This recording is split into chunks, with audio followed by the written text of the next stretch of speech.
पा रहे हैं कि नहीं। कायाकल्प में सभी विद्यालयों का थर्ड पार्टी सर्वे होगा 2 बार इस वित्तीय वर्ष में, अभी आगे नवंबर में और फिर फरवरी मार्च में।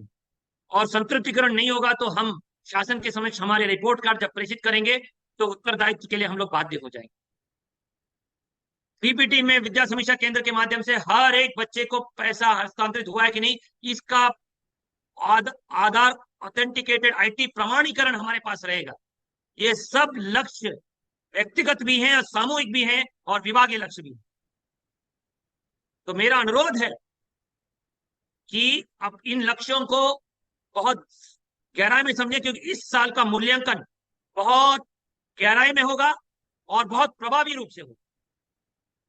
चाहे वो जिले के बीएसए का हो, ब्लॉक लेवल पे बीईओ का हो, या स्कूल हेडमास्टर का हो, या हर एक टीचर का हो।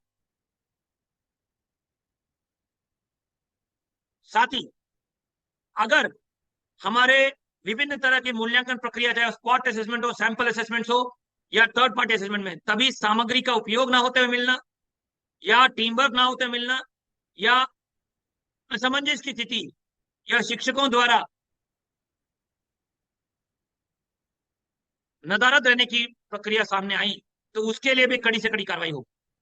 अभी कुछ जनपदों में जब हम लोग ने टीम भेजी थी तो कुछ तथ्य ऐसे भी मिले जो इस पवित्र कार्य को कलंकित करने की कोशिश कर रहे हैं। उनका भी उत्तरदायित्व निर्धारित करने की कार्रवाई की जाए। कृपया करके जो विभाग के लक्ष्य निर्धारित किए गए हैं शासन द्वारा, उसको पूरी मेहनत के साथ, लगन के साथ अपने विद्यालय को पूरा कराएं, क्योंकि हर एक विद्यालय की मॉनिटरिंग करने की तकनीकी क्षमता विद्या समीक्षा केंद्र के माध्यम से हमें उपलब्ध है। और इस शैक्षणिक सत्र में यह एक क्रांतिकारी बदलाव होगा कि हर एक विद्यालय का मूल्यांकन रिपोर्ट कार्ड हमारे हाथ में रहे। इसलिए जो प्रशिक्षण अभी चलेगा उसको बहुत अहमियत देते हुए, बहुत कटिबद्धता से उसमें प्रतिभागिता करना है, उसमें दी गई जानकारियों को प्राप्त करना। अभी मैं हैरान हो जाता हूं कि इतने दिनों बाद की संदर्शिका और हमारे निर्देशिका इनके बारीकियों के बारे में शिक्षकों को सवाल पूछते हैं तो बता नहीं पाते हैं कुछ लोग, तो ये गलत बात है। तो फिर 3 साल से जो सहयोगात्मक पर्यवेक्षण हो रहा है, शिक्षक संकुल की बैठकें हो रही हैं, उसमें क्या चर्चाएं हो रही है, उसमें क्या गतिविधियां हो रही हैं, ये हमें समझना है। तो कुछ लक्ष्य मैं आपके सामने रखना चाहूंगा संक्षिप्त प्रस्तुतिकरण के माध्यम से, फिर मेरे साथी अधिकारीगण आपको विस्तार में प्रस्तुत करेंगे, और उसके पश्चात मैं सभी को समाहित करते हुए इस सेशन को अंतिम सारांश आपके सामने प्रस्तुत करते हुए क्लोज करूं। ये आज की रूपरेखा है। सबसे पहले ये जो आगे आपके स्लाइड दिख रहे हैं, ये जनपदवार ऑपरेशन कायाकल्प में 19 पैरामीटर को संतृप्तिकरण करने की स्थिति है। आप देख रहे हैं कि कुछ ज्यादातर स्कूल 11 से 15 पैरामीटर में आच्छादित हैं अथवा 16 से 19 पैरामीटर में आच्छादित हैं। मैं उन विद्यालयों के प्रधानाध्यापकों को और अधिकारियों को, वहां के जिलाधिकारी, सीडीओ जिनके नेतृत्व में अंतर विभागीय समन्वय से ये कार्य हो रहा है, उनको बधाई देता हूं। लेकिन ये मूलभूत आधार है हमारा, और हमें इसमें संतृप्तिकरण 100% करना है। इसमें आधा अधूरा काम छोड़ना कोई बड़ी उपलब्धि नहीं है। लेकिन ऐसे भी विद्यालय हैं जहां पे 10 से कम पैरामीटर आच्छादित हो रहे हैं। यह दुर्भाग्यपूर्ण। कॉम्पोजिट ग्रांट की धनराशि लगातार 4-5 साल से आपको हस्तांतरित की जा रही है, उसके बावजूद कॉम्पोजिट ग्रांट की धनराशि से ही 10-15 पैरामीटर आच्छादित किए जा सकते हैं, अच्छे नेतृत्व में, अच्छे प्रधानाध्यापकों से, ग्राम पंचायत का सहयोग लेते हुए, ब्लॉक का सहयोग लेते हुए, अंतर विभागीय समन्वय से। अगर ये नहीं हो रहा है तो कहीं ना कहीं वहां के शिक्षकों में टीम वर्क नहीं है, कायाकल्प के प्रति भावना नहीं है, और ये माननीय मुख्यमंत्री जी शासन द्वारा निर्धारित लक्ष्य मंशा के विपरीत प्रतिकूल है। नवंबर में जो सर्वे हो रहा है उसमें अगर कोई भी स्वतंत्र सर्वे में हमें पैरामीटर्स आच्छादन में इस तरह की स्थिति मिलेगी तो प्रधानाध्यापकों का उत्तरदायित्व निर्धारित किया जाए। मेरा अनुरोध है शिक्षक साथियों से कि कृपया कदम बढ़ाएं, अपने बीडीओ से संपर्क करें, अपने ग्राम पंचायत प्रधानों से सहयोग करें, ले लें, वहां स्थानीय विभिन्न वित्तीय स्रोत की योजनाओं से समन्वय स्थापित करें, चाहे वो नरेगा की हो, बाउंड्री वॉल बनाने का, खेल का मैदान बनाने का, किचन गार्डन बनाने के लिए। ग्राम पंचायत से लघु मरम्मत, शौचालय की क्रियाशीलता, किचन शेड की क्रियाशीलता, पेयजल की व्यवस्था की क्रियाशीलता। अभी विद्युत विभाग और जल निगम के माध्यम से पेयजल एवं विद्युत के आच्छादन के लिए कार्रवाई हो रही है, उसमें प्रतिभागिता सुनिश्चित करना है। अगर कहीं पे भी बीईओ द्वारा, बीडीओ द्वारा या कहीं किसी स्तर पे आपको सहयोग नहीं मिल रहा है, तो विद्या समीक्षा केंद्र में आप फोन करिएगा, हम उनसे संपर्क करके आपको मदद करवाएंगे, समस्याओं को सूचीबद्ध करके उसको हल करवाएंगे। लेकिन इतने सालों के अभियान चलने के बावजूद भी अगर कोई विद्यालय आच्छादित नहीं है, तो जिन लोगों ने बहुत बढ़ चढ़कर विभाग को गौरवान्वित करने का काम किया है, उनकी मेहनत में भी हमें प्रतिकूल प्रभाव हम डालने का काम हम करेंगे, ये गलत बात। हम सबको इसमें इस अभियान को सफल बनाना है। इस अभियान को जन आंदोलन के रूप में माननीय मुख्यमंत्री जी के नेतृत्व में क्रियाशील किया गया है, उसको अभी हम लोग अंजाम तक पहुंचा के जितने भी 10-15% काम बचा हुआ है उसको 100% पूरा करना है इसी शैक्षिक सत्र में। इसके लिए समीक्षा करिए। कॉम्पोजिट स्कूल ग्रांट की धनराशि का सदुपयोग, चाहे वो ब्लैक बोर्ड क्रियाशील हो तो उसको सुनिश्चित कराइए, विद्युत की अंतरिंग वायरिंग सुनिश्चित कराइए, कहीं रैंप या रेलिंग नहीं बना है, शौचालय में टाइलीकरण नहीं हुआ है, पानी की व्यवस्था नहीं है, विद्युत संयोजन नहीं हुआ है, हैंड वॉशिंग यूनिट नहीं है। ये सब छोटे छोटे लघु कार्य है जो कॉम्पोजिट ग्रांट की धनराशि ग्राम पंचायत की धनराशि से 100% किया जा सकता है। ये आप सुनिश्चित करा लीजिएगा। और स्कूल के प्रांगण को स्वच्छ रखना, साफ सुथरा रखना अति आवश्यक है। इसको लगातार माननीय मुख्यमंत्री जी स्वयं आपको निर्देशित कर रहे हैं, आपको प्रेरित कर रहे हैं, तो कृपया इसको आप लोग 100% सुनिश्चित कराइए। एक और समस्या लगातार मीडिया और विभिन्न स्रोतों से हमारे संज्ञान में आते हैं, शासन में संज्ञान में आती है कि झज्जर विद्यालयों में बच्चे बैठकर पढ़ रहे हैं। पिछले 3 साल में लगातार ये अभियान चला है। बहुत सारे झज्जर विद्यालयों को जिलाधिकारी के नेतृत्व में कार्यदायी संस्था द्वारा झज्जर घोषित करते हुए, नीलामी करते हुए मलबा हटवाने का काम किया गया है। जब तक ये कार्रवाई पूर्ण नहीं होती तो वैकल्पिक व्यवस्था में बच्चों को पढ़ाने की जिम्मेदारी स्थानीय प्रशासन की है और हमारे शिक्षा विभाग की। कहीं पे कोई ऐसी अनहोनी घटना ना हो जहां पे गंभीर कार्रवाई करने पे हमें बाध्य होना पड़े। तो मेरा अनुरोध है सभी शिक्षक साथियों से कि इस तरह की प्रवृत्ति से बचें, और अगर झज्जर भवन नहीं कार्रवाई कोई हो रही है तो संबंधित खंड शिक्षा अधिकारी से, उच्च अधिकारियों से अवगत कराते हुए उसको पूर्ण कराएं। और जितनी धनराशि अभी प्रेषित की गई है उन उस धनराशि का सदुपयोग करते हुए उपभोग देते रहेंगे तो अगली किस्त भी जारी होगी कि इन झज्जर विद्यालयों को पुनर्निर्माण हम लोग सुनिश्चित कराएं। इसी के साथ करीब 20,000 से सबसे पुराने विद्यालयों में रिजुविनेशन के लिए धनराशि हस्तांतरित की गई थी। इसमें विभिन्न घटकों में विभिन्न गतिविधियों में कार्रवाई करनी है जो आप लोगों ने ऑनलाइन पोर्टल पे भरा था।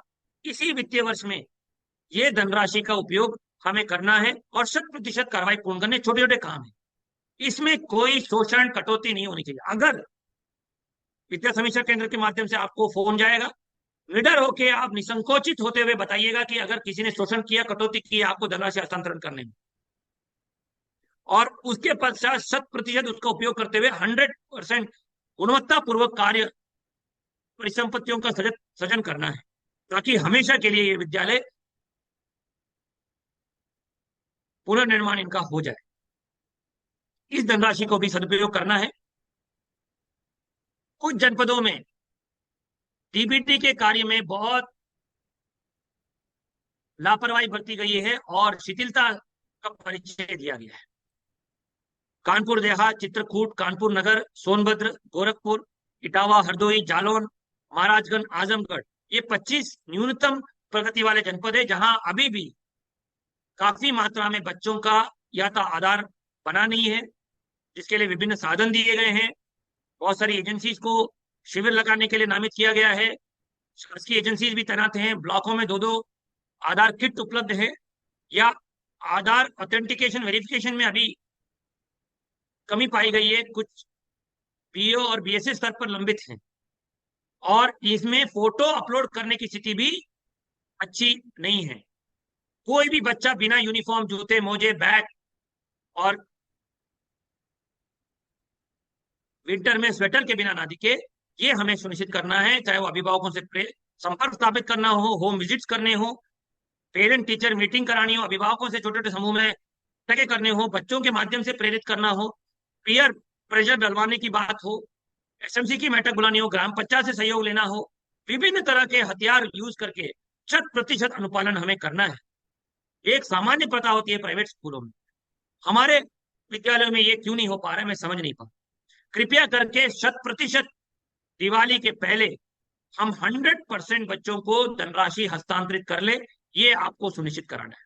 कहीं पे इसमें कमी नहीं रहनी चाहिए। अगले अगले माह में जब हम ये गोष्ठी करेंगे तो कोई भी जनपद इसमें वांछित ना रहे कि हमारे बच्चे, अभिभावक अभी छूटे हुए हैं डीबीटी की धनराशि 1200 रुपए हस्तांतरण करने से। एक बहुत महत्वपूर्ण रैंकिंग हम लोग कर रहे हैं 7 घटकों में, हर एक ब्लॉक का, जिसमें पीओ का मूल्यांकन, वहां की पूरी टीम का मूल्यांकन, एआरपी, शिक्षक संकुल, हेडमास्टर, सभी का मूल्यांकन होगा। प्रत्येक त्रैमास पे हमारे डायट के छात्र छात्राएं स्कूलों में जाके प्रत्येक विद्यालय का निपुण असेसमेंट करेंगे, कक्षा 1 से 5 तक की, फिर 6 से 8 का भी होगा, और ये ऐप के माध्यम से होगा, निपुण लक्ष्य ऐप के माध्यम से, और इसमें थर्ड पार्टी भी अभी जुड़ रही है। तो ये आउटकम आधारित मॉनिटरिंग हो रही है। प्रत्येक विद्यालय का हर एक 100% उस ब्लॉक में विजिट हुआ है कि नहीं, जियो फेंसिंग के साथ। क्या हमारा district task force, block task force जो एसडीएम की अध्यक्षता में और जिलाधिकारी की अध्यक्षता में है, क्या वो विजिट्स अपने टारगेट के अनुसार कर रहे हैं कि नहीं? कायाकल्प का आच्छादन प्रतिशत क्या है? कितने टीचर्स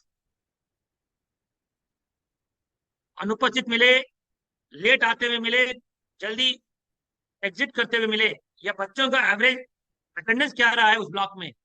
इन बिंदुओं पे क्वांटिटेटिव और क्वालिटेटिव एनालिसिस करके ही ये रैंकिंग हो रही है।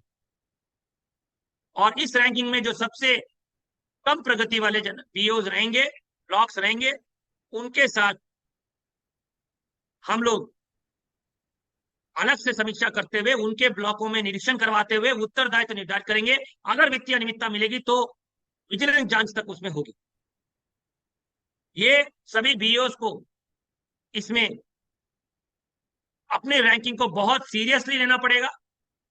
डेटा इंटीग्रिटी, ट्रुथ रिपोर्टिंग सुनिश्चित करना पड़ेगा, और सबसे महत्वपूर्ण, प्रत्येक दिन इस सपने को जीते हुए, इन गतिविधियों को बहुत गहराई में काम करते हुए, लेवल 5 एग्जीक्यूशन दिखाते हुए क्रियान्वयन करना है। कोई कोताही इसमें बर्दाश्त नहीं करेगी। इसमें फर्जी डेटा भरने से कोई फायदा नहीं होगा, क्योंकि क्वालिटेटिव एनालिसिस भी होगा। हमारे पास एआई टूल्स इतने सोफिस्टिकेटेड हैं कि अभी नेट की परीक्षा हुई, कहां कहां नकल हुआ, ये भी हम लोग आसानी से पकड़ रहे हैं। तो श्रद्धा पूर्वक, कटिबद्धता से काम करेंगे, वो हमारे सुपरस्टार्स हो जाएंगे। और जो प्रतिकूल काम करेंगे लक्ष्यों के, उनके खिलाफ कार्रवाई होने से कोई नहीं बचा। तो कृपया करके इस रैंकिंग को बीओ से, और बीओ की टीम, चाहे वो एआरपी के साथ हो, शिक्षक संकुल के साथ, बहुत गहराई में काम करते हुए क्रियान्वयन करें।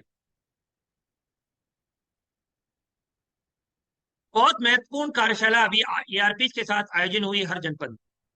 इसमें हमने 3 चीजों के बारे में आपके साथ साझा किया है, जो हम चाहते हैं कि आप स्कूलों तक, धरातल पे इसको अंगीकार कराएं और लागू कराएं। सबसे पहला,